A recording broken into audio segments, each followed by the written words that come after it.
अस्सलाम वालेकुम। मैं हूं खान अब्बास और आप देख रहे हैं मेरा यूट्यूब चैनल पाकिस्तान से परदेश तक।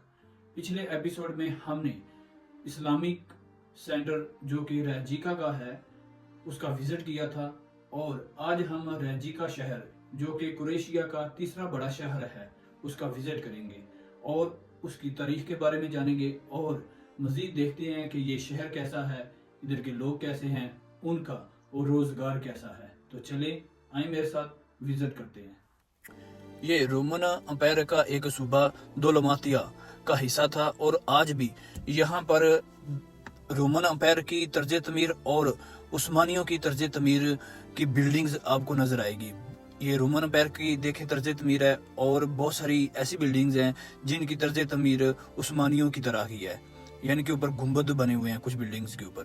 1466 में हाउस ऑफ हैब्सबर्ग ने इतालवी शहरियों के साथ मिलकर तजारत की और अपनी हुक्मरानी के दौर इसे एक आज़ाद शहर करार दे दिया। 16वीं और 17वीं सदी के दौरान ये शहर तुर्कों यानी कि उस्मानी फौज और वेनेशियन फौज के हमलों की जद में भी ये शहर रह चुका है।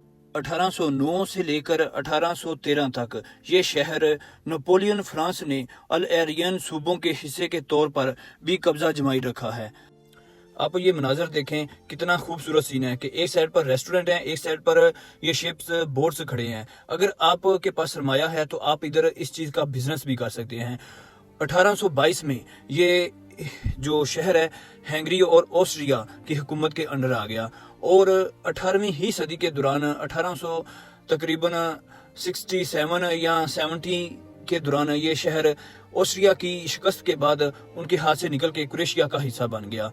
आप देखें मनाजर, और ये बोट्स बहुत महंगी है और लोग इधर बहुत बिजनेस करते हैं। अगर आप जॉब करने के लिए भी आना चाहते हैं तो इधर फिश का बहुत सारा यानी कि काम है।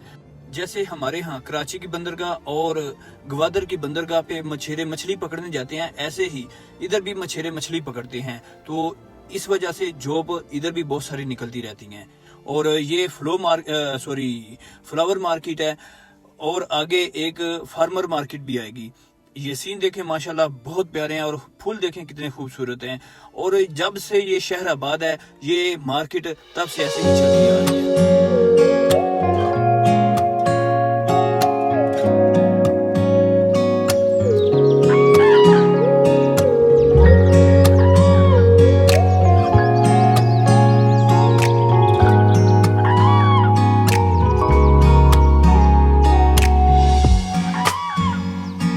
ये इधर का थिएटर है जो कि बहुत ही जबरदस्त प्लेस है।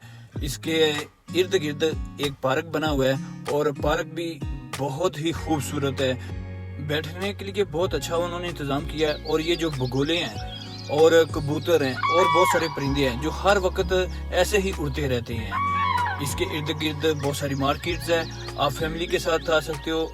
आप हर तरह से एंजॉय करोगे क्योंकि साथ ही साथ समंदर भी है।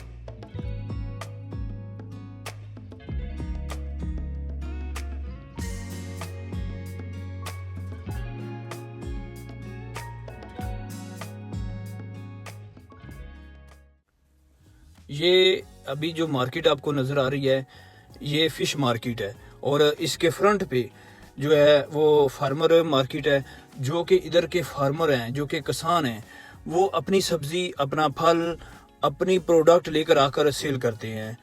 और ये अंदर से देखें सीन, ये फिश मार्केट है। और इधर एक चीज़ मैं कहूँगा कि इधर पहलवान भी मिलता है, यानी कि जो मुसलमान लोग नहीं खा सकते, बाकी सारी दुनिया चलो वो खाती है। हम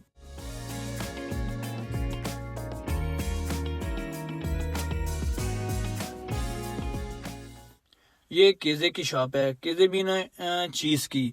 इधर यूरोप में बहुत ही पनीर चलता है और मुख्तलिफ वैरायटी का होता है।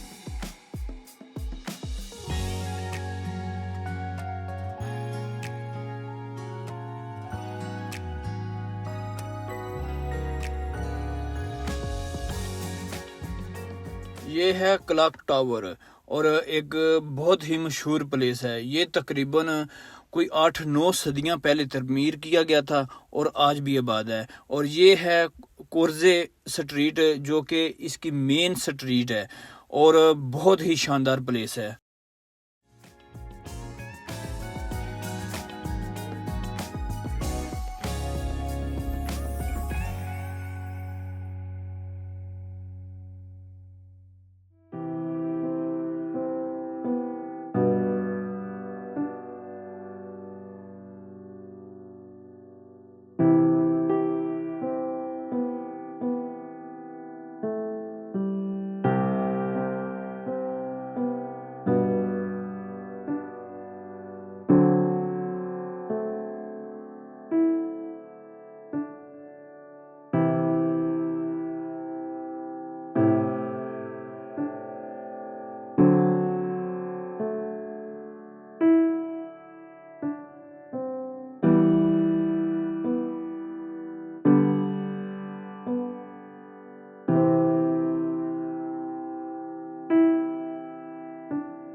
आपने सुल्तान अब्दुल हमीद में सियासत देखी होगी, जो चर्च के कैबन के अंदर बैठकर होती है। ये वही कैबन है जहाँ पे वो लोग सियासत करते थे। और ये मनाजिर देखें, बहुत शानदार हैं। फिर बात करते हैं।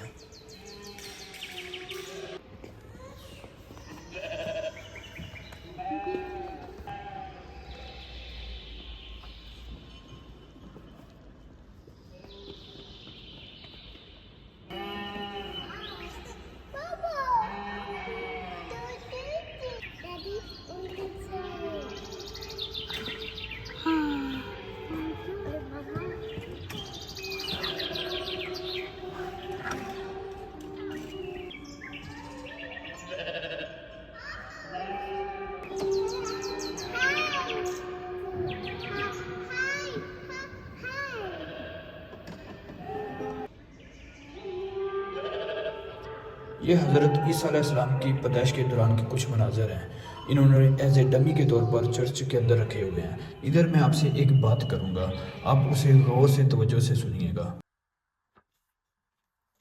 ये मेरे आगे कुरान पाक है।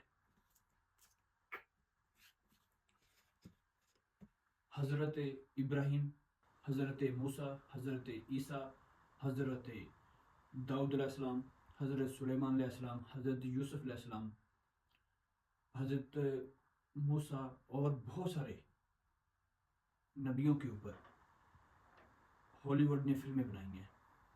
तो आज जो चीज़ आपसे मैं शेयर करने जा रहा हूँ वो मेरा ओपिनियन है, वो मेरी सोच है, लेकिन एक रियलिटी है ये कि हॉलीवुड ने अंबिया कराम के ऊपर बहुत सारी फिल्में बनाई। उन्होंने अंबिया कराम को अपने नज़रिए से दिखाया। अब उलमाए कराम जो हैं वो कहते हैं कि इन फिल्मों को देखना जायज़ नहीं है। मान लो कि जायज़ नहीं है, ठीक है, लेकिन एज ए हम मुसलमानों ने अपने नबियों का कैसे दिफा किया है। आज पाकिस्तान की हालत देख लें, आज पूरे इस्लामिक स्टेट जितनी हैं, कंट्रियाँ हैं, उनकी हालत देख लें।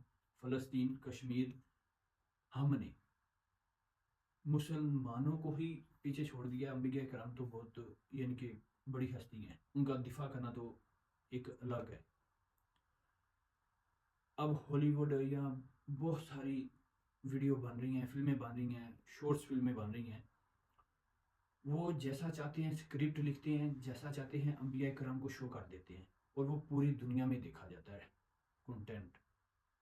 क्या एज ए मुसलमान हमें अपने अंबिया कराम के बारे में उनका नज़रिया, उनका दीन दुनिया को नहीं बताना चाहिए, नहीं दिखाना चाहिए? क्या हमें अंबिया कराम के ऊपर फिल्में नहीं बनानी चाहिए?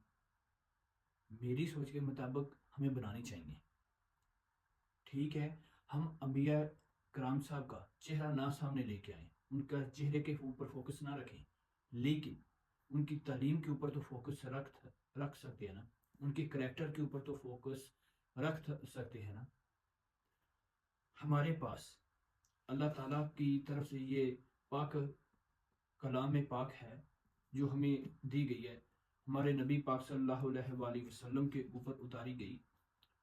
इसके अंदर हज़रत आदम अलैहिस्सलाम से लेकर हज़रत मोहम्मद सल्लल्लाहु अलैहि वसल्लम तक सारे अंबिया कराम का हवाला दिया गया है। सब की ज़िंदगी के बारे में हमें बताया गया है। हमारे पास तो अल्लाह ताला का लिखा हुआ स्क्रिप्ट है, जिसको हमने सिर्फ वो शेल्फ के ऊपर रख दिया हुआ है, बस डिलीट होता। तो उनका दिफा क्या हम अभी मीडिया के थ्रू नहीं कर सकते? क्योंकि आज एक बार तो जो लड़ी जा रही है फ़लस्तीन में या उन कंट्रियों में वो चल रही है, लेकिन एक बार मीडिया के थ्रू भी चल रही है। वो जैसा चाहते हैं हमें शो कर देते हैं, मुसलमानों को जैसा चाहते हैं वो हमारे ऊपर अपना नज़रिया थोपते चले जा रहे हैं। क्या हमें भी कुछ करने का मौका मिलना चाहिए या नहीं मिलना चाहिए? मौका तो है, जैसे जिस डिवाइस से आप मोबाइल से आप वीडियो मेरी देख रहे हैं, इसी से हम बहुत कुछ कर सकते हैं। अगर आपको लगे ये एक पॉजिटिव बात है, आप मेरी सोच से मुतफिक हैं, तो प्लीज़ इसे शेयर करें ताकि हमारे जो ऊपर सरबराह हैं वो इसके ऊपर सोचें। पहले एक फिल्म बनी है हजूर पाक के ऊपर, दी मैसेज, फिर ईरान ने बनाई है, पूरी दुनिया ने देखी है। इसी तरह हमें चाहिए कि हम बहुत सारा मवाद बनाएं, अपने अंबिया कराम का दिफा करें, अपनी उस्मानी किताबों का दिफा करें, अपने नज़रिए का दिफा करें।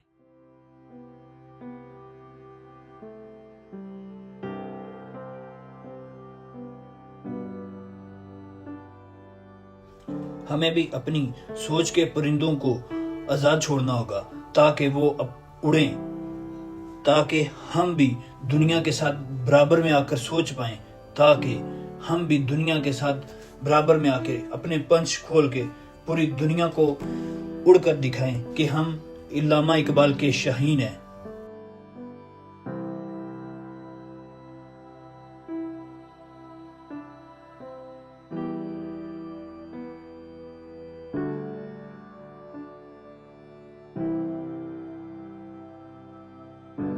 मिलते हैं नेक्स्ट वीडियो में। पाकिस्तान जिंदाबाद। अल्लाह हाफिज।